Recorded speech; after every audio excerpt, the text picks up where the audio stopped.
I welcome my select YouTube viewers to my 89th video of my YouTube channel, Writer Sandhanam Speaks. Sometime back I had put out a video in which the modern sage U G Krishnamurti features. There he called me an idiot.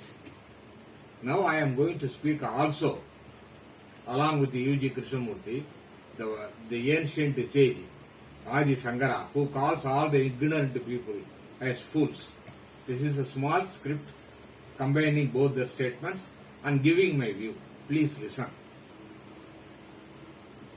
The caption: Idiot by U G Krishnamurti and Fool by Sankara.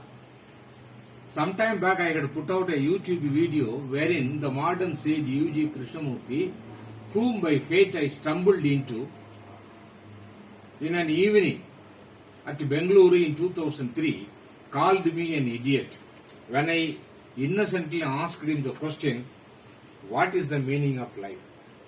Later I was enlightened by him that I was not the only one who raised the same question, and this was almost the primary question asked of him all over the world wherever he went. I was indeed relieved to hear him say that, as I felt that I was in good company. He further went on to explain that of all the species on the earth, only the human beings ask this question, while all other species live their lives and pass away peacefully and doubtlessly. He also added, it is only the human beings who raise all types of questions, ideological and philosophical, which is the thinking mechanism, forgetting to live in the meantime. Human body does not ask any question, and it is not interested in anything that you are interested in. You within inverted commas.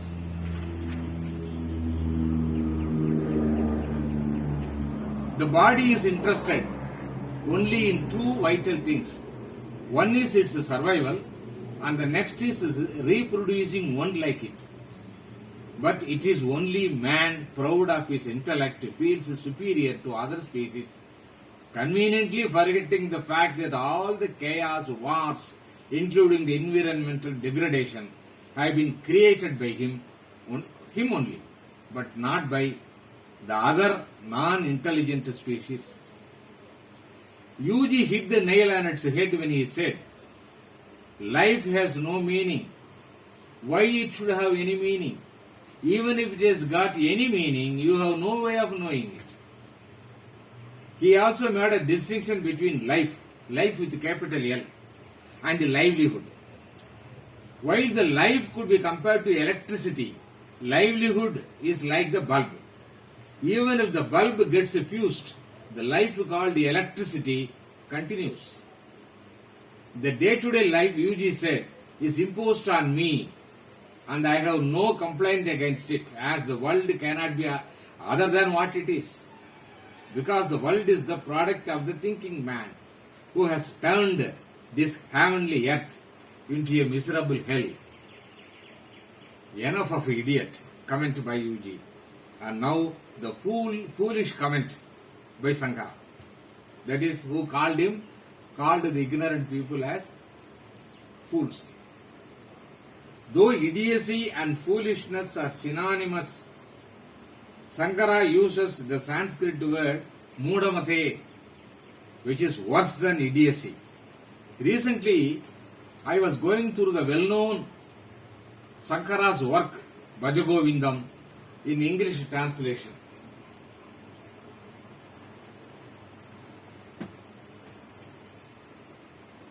By the famous spiritual commentator, writer and speaker Swami Chinmayananda. With his readiness of language and sprightliness of expression, it was a spiritual joy to go through it.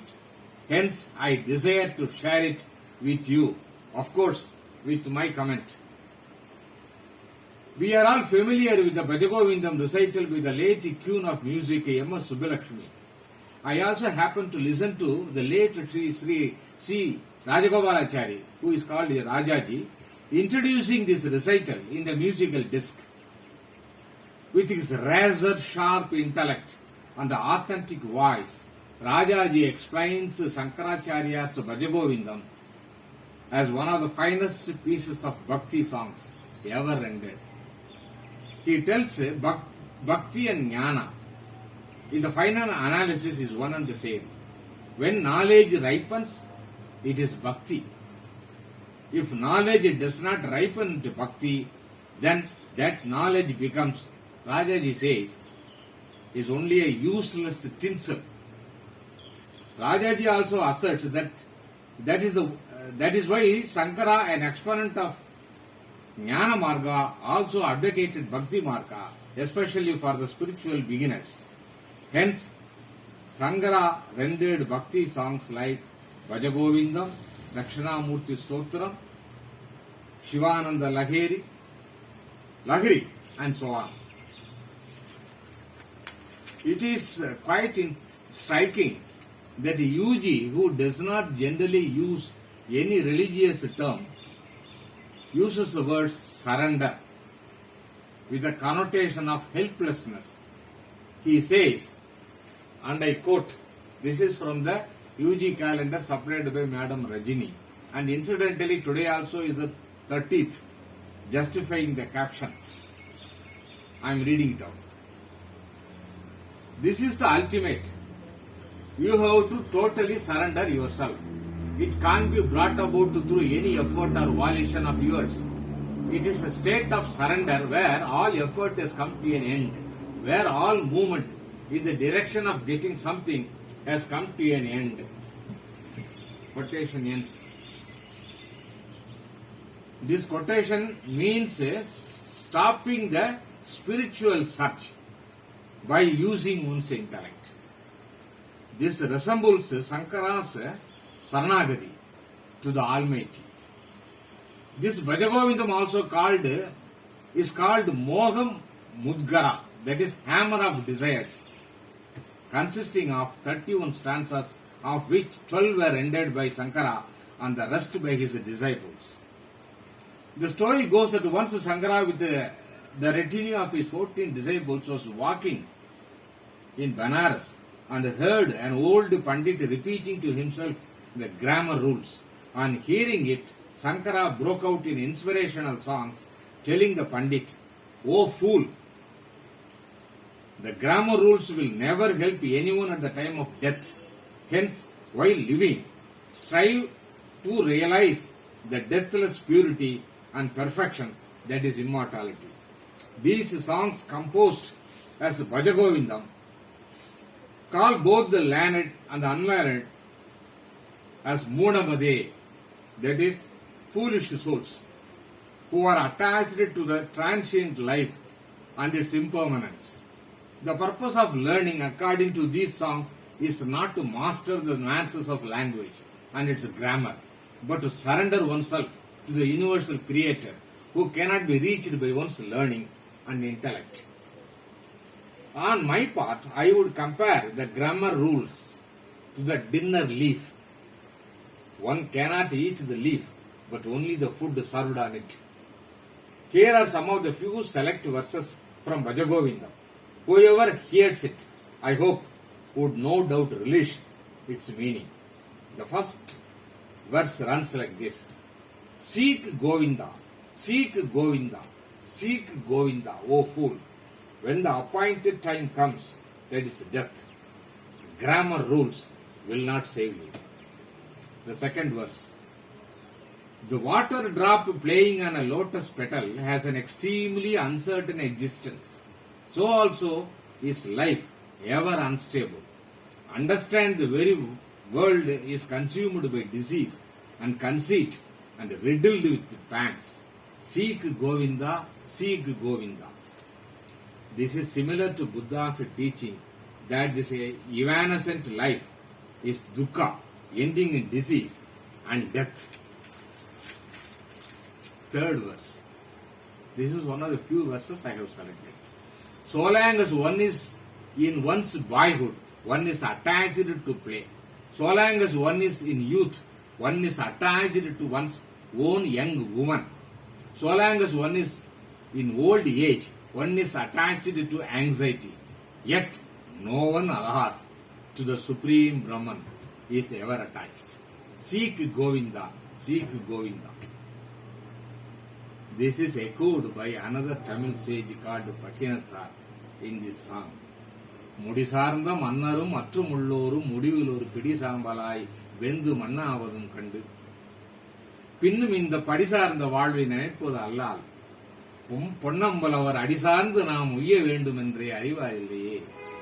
If translated, it translates like this. Everybody, including the crowned king, ultimately is reduced to ashes and dust. Even on seeing it, people are attached to these temporary stages of life. They neither think of nor dedicate themselves to the dancing Shiva on the golden stage at Chidambaram. If it is Govinda for Sankara, it is Shiva for Patinatha. The commentator on Bhaja Govindam, Swami Chinmayananda, portrays a poetic picture on this verse like this. As the age gathers upon him and forces him to bend upon his staff, the grey hairs on him conceal a head heavy with anxieties and fears.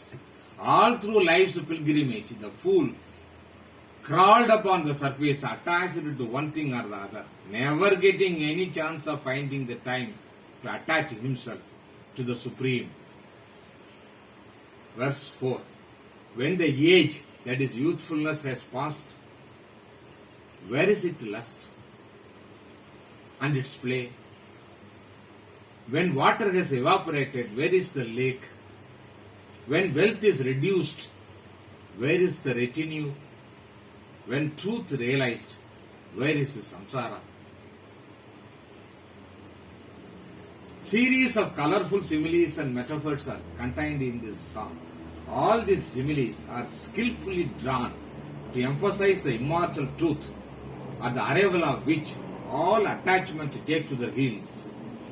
One ascetic with matted looks, that is the next verse. One ascetic with matted looks, one with a shaven head, one with hair pulled out one by one, another in parading in ochre robes. These are fools who, though seeing, do not see. Indeed, these difficult disguises, that is the different disguises, are apparels, are only for the belly's sake. On pursuing the above Bhajagovindam song, I was astonished to find similar hypocrisy by the market gurus, to use U G's words. In the famous Tamil Thirumandiram by the ancient sage Tirumoolar, I read the Tamil verse. பத்தியை விற்றுண்டு பகல் பொழுது கழித்திடும் அத்தகற்கன்றோ மறுபிறப்புள்ளது, with குட்டுன்று விளைநிலம் பாழ் செய்யும் பித்தகற்கென்றும் பிறப்பில்லைதானே. Translated. Those fools who sell their devotion for a price cannot escape rebirth, but there is no rebirth for those who destroy the germinating seeds. U G also joins the chorus in rightly abusing the market gurus with his choicest epithet as spiritual goons. This last verse is attributed to Padmapada, very dear disciple of Sankara. To conclude, I said that my earlier YouTube was captioned, "If you are a Gautapada, then only I will discuss with you." Thus spake U G Krishnamurti. This Gautapada is Sankara's guru's guru. Sankara's guru is Govindacharya. Govindacharya's guru is Gautapada. They are all in the lineage of gurus. So naturally, U G spoke in a way the language of the Gautapada's disciple Sankara. But both spoke on their own experience and on their own discovery. While wisdom dawned on U G Krishnamurti in his 49th year at Sanin in Switzerland, Sankara in Kerala was born a sage. I am only awaiting the ever-elusive wisdom to dawn on me, so that I am spared from the scolding by UG as idiot and fooled by Sankara. Thank you.